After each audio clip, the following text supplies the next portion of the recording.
నేను BTech first ఇయర్లో ఉన్నప్పుడు మా ఇంటికి కొంచెం దూరంలో వెంకటయ్య శాంతమ్మ అనే దంపతులు ఉండేవాళ్ళు. వాళ్ళకిద్దరు పిల్లలు, Ananya, Vishal. BTech first year అంటే అప్పుడు ఎంత, 19 సంవత్సరాలు, 19-20 సంవత్సరాలు. కొన్ని రోజుల నుంచి వాళ్ళ ఇంట్లో ఏవో అల్లర్లు, అరుపులు. ఒకరోజు మా నాన్న వెళ్ళి అడిగాడు, ఏంటి వెంకటయ్య ఇంట్లో గొడవలు అంటే చెప్పలేదు. కానీ అది శనివారం రాత్రి అనుకుంటా, నాకు బాగా గుర్తుంది. రాత్రి 10 గంటలేమో అవుతుంది. నేను టీవీ చూస్తూ కూర్చున్నాను. అరవడం, ఎవరో ఏడవడం గట్టిగా వినిపిస్తుంది బయట నుంచి. గల్లీలో వాళ్ళందరూ ఇండ్ల నుంచి బయటకొచ్చారు. ఒకప్పటి పాతిన్లకి ఇంటి మధ్యలో ఓపెన్ ఉంటుంది చూసారా, ఆ మధ్యలో అనన్య వెంట్రుకలు విరబోసుకొని మూలుగుతూ కూర్చుంది. మా నాన్న ఇంకా కొంతమంది ఆ అమ్మాయిని పట్టుకొని ఒక కుర్చీలో కూర్చోబెట్టారు. అందరూ ఆమెతో మాట్లాడుతున్నారు. ఏమైందమ్మా, ఎందుకు ఇలా చేస్తున్నావు, ఏమనిపిస్తుంది అంటే మాట్లాడడం లేదు, తల కిందికేసుకుని ఏడుస్తుంది. అలా ఒక 5 నిమిషాల తర్వాత సడన్గా ఆమె నార్మల్ అయిపోయి ఏం తెలియనట్టు చూస్తుంది. ఆమెను పడుకోబెట్టి వెంకటయ్య గారికి ధైర్యం చెప్పి అందరం వెనక్కి వచ్చేసాం. తర్వాత రోజు ఆదివారం పొద్దున్నే వెంకటయ్య గారు మా ఇంటికి వచ్చారు. మా నాన్న ఆయన మంచి ఫ్రెండ్స్ అన్నమాట. మా అమ్మాయికి ఏమైందో తెలియట్లేదు, 10 రోజుల నుంచి ఇలా పిచ్చి పట్టినట్టు ప్రవర్తిస్తుంది. అసలు నీకు ఈ విషయం ఎప్పుడో చెప్పాల్సింది రాము, కానీ చెప్పలేదు. ఒకసారి మా అమ్మాయిని హాస్పిటల్కి తీసుకెళ్దామా అని మా నాన్నని అడిగాడు. పొద్దున్న 10 గంటలు అవుతుంది. మా నాన్న ఇంకో 2 ఇంటి పక్క వాళ్ళని కూడా పిలిచాడు. అందరం కలిసి వాళ్ళ ఇంటికి వెళ్ళాం. వెళ్లేసరికి వాళ్ళ అమ్మా తమ్ముడు భయంతో దూరంగా నిల్చొనున్నారు. అనన్య మాత్రం మంచం మధ్యలో కూర్చొని తల కిందికేసి జుట్టు విరబోసుకొని సైలెంట్గా ఉంది. అప్పుడు ఆమె ముఖం చూడాలి, కళ్ళన్నీ లోపలికి వెళ్ళిపోయినాయి, బక్కగా అయిపోయింది. ఆమె ముఖం చూస్తేనే భయమవుతుంది. వెంటనే అందరూ వెళ్ళి ఆమెను గట్టిగా పట్టుకొని బయటికి తీసుకొచ్చి కారులో ఎక్కించారు. ఎక్కడా ఆమె ఆగట్లేదు, ఎంత గట్టిగా పట్టుకున్నా విడిపించుకుంటుంది. అసలు అంత చిన్న పిల్లకి అంత బలం ఎక్కడి నుంచి వచ్చిందో అర్థం కాలేదు. అందరూ గట్టిగా పట్టుకొని దగ్గరలో ఒక నర్సింగ్ హోమ్ ఉంది, అక్కడికి తీసుకెళ్లారు. పట్టుకొని కారులోంచి దించుతుంటే బయటికి రావట్లేదు. గట్టిగా పట్టుకొని లోపలికి తీసుకెళ్లి బెడ్ మీద పడుకోబెట్టారు. అందరినీ తోసేసి మళ్ళీ పరిగెత్తుకుంటూ వచ్చి తల కిందికేసుకొని కారులో కూర్చుంది. ఇక ఇలా కాదని ఇంటికి తీసుకెళ్లారు. అయితే ఇక్కడ ఏం జరిగిందో చూడండి. వాళ్ళమ్మ శాంతమ్మ ఇంట్లోనే ఉండి తలుపు మామూలుగా దగ్గరికేసింది. లోపల నుంచి గడియ అది ఏం వేయలేదు. కార్ డోర్ తీయగానే అనన్య పరిగెత్తుకుంటూ వచ్చి తలుపును తంతే తలుపు మధ్యలో పగిలింది.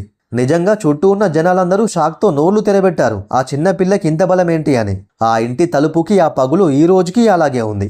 ఆమె వెళ్ళి మళ్ళీ ఇంట్లో బెడ్ మీద కూర్చుంది. అయితే ఆ రోజు రాత్రి జరిగిన ఒక భయంకర సంఘటన మా ఏరియా వాళ్ళమందరం ఇప్పటికీ మర్చిపోలేదు. పెద్దవాళ్ళందరూ వాళ్ళ ఇంట్లో కూర్చొని మాట్లాడుకుంటున్నారు, ఇప్పుడు ఏం చేద్దాం ఎలా అని. వాళ్ళు రోజంతా వెంకటయ్య గారి ఇంట్లోనే ఉన్నారు. నా పరిస్థితుల్లో ఒంటరిగా వదిలేసి ఎలా వస్తారు కదా.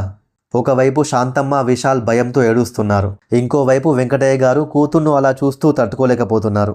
ఆమె గోడ మీద గీతలు గీస్తుంది, తనలో తానే మాట్లాడుకుంటుంది, అద్దాన్ని చూసి కేకలు వేస్తుంది. మెల్లగా రాత్రి 8 అయ్యింది. ఆమె మళ్ళీ విపరీతంగా ఊగడం, గట్టిగా అరవడం మళ్ళీ మొదలుపెట్టింది. గల్లీలో వాళ్ళంతా అరుపులు విని మళ్ళీ వచ్చారు. ఇదంతా చూసి ఆ దయ్యానికి కాదు, గల్లీలో ఉండే పెద్దవాళ్ళ కోపం వచ్చింది.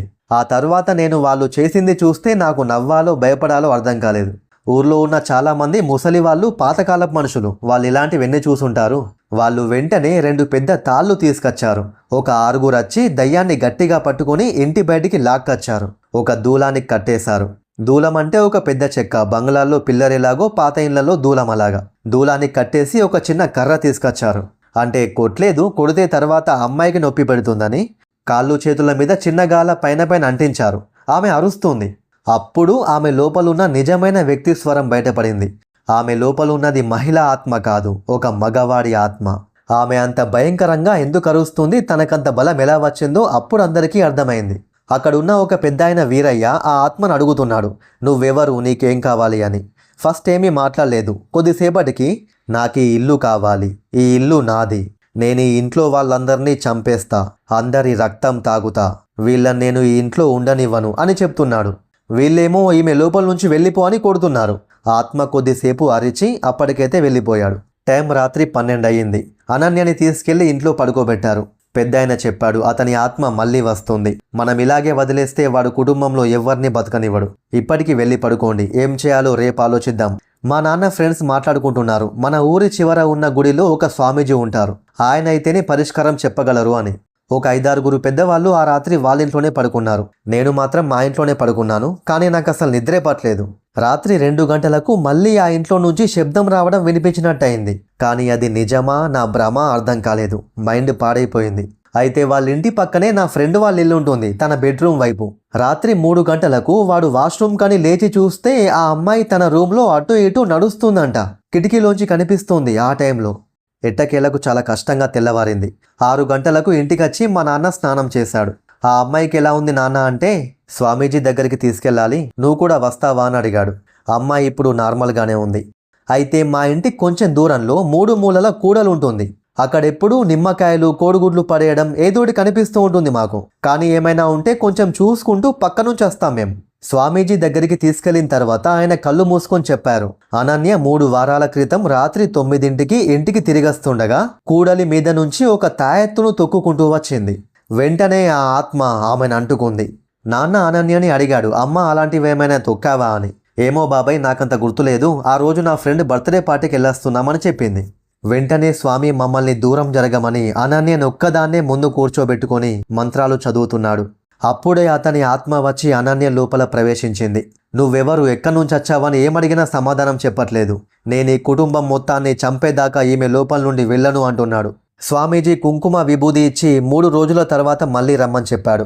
కానీ మాకు భయమవుతుంది, ఈ 3 రోజుల్లో అనన్యకి ఏమైనా జరిగితే. ఆ రోజు మధ్యాహ్నం వెంకటయ్య గారి తమ్ముడు రాజేష్ అనన్య విషయం విని చెన్నై నుంచి వెంటనే వచ్చేశారు. ఆ సాయంత్రం అందరం మళ్ళీ వెంకటయ్య గారింటికి వెళ్ళాం. అనన్య లోపల గదిలో ఉంది. ఆ వచ్చిన రాజేష్ బాబాయ్ ధైర్యం చేసుకొని, అనన్య తలుపు తెరువమ్మా. లోపల నుంచి నవ్వు వినిపించింది. తెలిసిందే అదెవరి నవ్వు. అందరూ ఈ ఇల్లు వదిలిపెట్టి వెళ్ళిపోండి అంటున్నాడు. ఇక ఇలా వదిలేయకూడదని వెంటనే వీళ్ళు స్వామీజీకి ఫోన్ చేయగానే ఆయన వచ్చారు. స్వామీజీ మంత్రాలు చదువుకుంటూ ఇల్లంతా ఒక జలం చల్లాడు. అనన్య మంచం మీద కూర్చొని ఉంది. తన రూమ్లో చల్లుతుంటే చూసి నవ్వుతుంది. స్వామి హాల్లో కూర్చొని తన ముందు ఒక చిన్న వృత్తం గీశాడు. ఒక చిన్న కాళిక అమ్మవారి విగ్రహం తీసి ముందు పెట్టుకుని ఒక 5 నిమిషాలు అమ్మవారికి పూజ చేశాడు. తర్వాత ఆ అమ్మాయిని తీసుకొచ్చి ఇక్కడ కూర్చోబెట్టండి అని చెప్తే మా వాళ్ళంతా అమ్మాయి అరుస్తూ ఉండగా బలవంతంగా తీసుకొచ్చి ఆయన ముందు కూర్చోబెట్టారు. వెనక్కొచ్చి అందరం దూరంగా నిలబడి చూస్తున్నాం. గాయ్స్, వీడియోలో ముందుకెళ్లే ముందు వీడియోని లైక్ చేయండి. అలాగే మీకు నా వీడియోస్ నచ్చితే ఛానల్ని సబ్స్క్రైబ్ చేసుకోండి. స్వామి మంత్రాలు చదువుతున్న కొద్దీ అనన్య భయంకరంగా కేకలు వేస్తుంది. నేను వెళ్ళను అంటూ పిశాచం ఏడుస్తుంది. కొద్దిసేపు తర్వాత స్వామి భస్మం తీసి మీద వేయగానే అరిచి నేల మీద పడిపోయింది. తినకేమయ్యిందో అనుకుని వాళ్ళ నాన్న ముందుకొస్తున్నారు. కానీ స్వామీజీ అన్నాడు, ఆగు, ఇంకా అయిపోలేదు. అప్పుడు స్వామీజీ, నేను నిన్ను ఆదేశిస్తున్నాను, నీ అసలు పేరు చెప్పు అని ఆ పిశాచాన్ని అడిగాడు. నేను రాఘవ. మేమంతా ఆశ్చర్యపోయాం. 30 ఏళ్ల క్రితం మా ఊర్లో రాఘవ అనే వ్యక్తి హత్య చేయబడ్డాడు. రాఘవ, నీకు జరిగిన దానికి ఒక అమాయక అమ్మాయిని బాధ పెట్టడం సరికాదు. ఆమెకు ఏ సంబంధం లేదు. అనన్య భయంకరంగా అరుస్తూ వృత్తం నుంచి బయటికి రావడానికి ప్రయత్నిస్తోంది. అప్పుడు చివరగా ఆయన చేతిలో కర్పూరం వెలిగించుకొని అనన్య చుట్టూ తిప్పి ఆ మండుతున్న కర్పూరాన్ని ఆమె నెత్తి మీద పెట్టాడు. మాకు ఆశ్చర్యంగా ఉంది. మంట వెలుగుతుంది, కానీ తన వెంట్రుకలేమీ కారట్లేదు. కర్పూరం తల మీద పెట్టిన వెంటనే ఒక్కసారిగా మంట ఆరిపోయి ఒక నల్లని పొగ వచ్చి గాల్లో కలిసిపోయింది.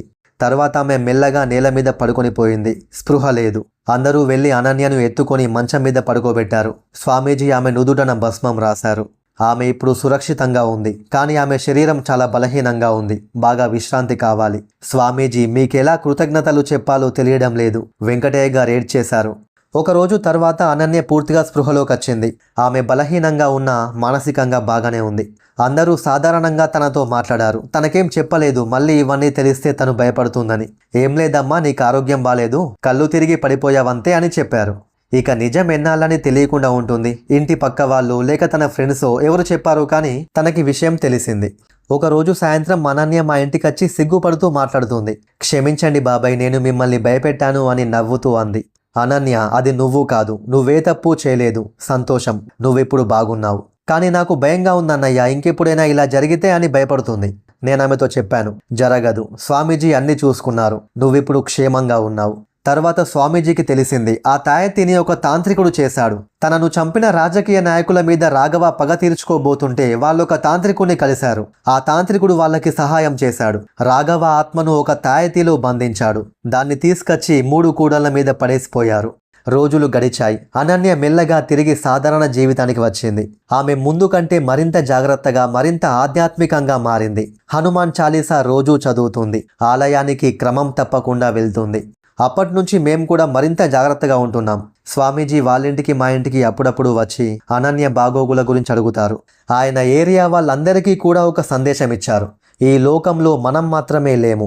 మనకు కనిపించని అనేక శక్తులున్నాయి. కొన్ని మంచివి, కొన్ని చెడ్డవి.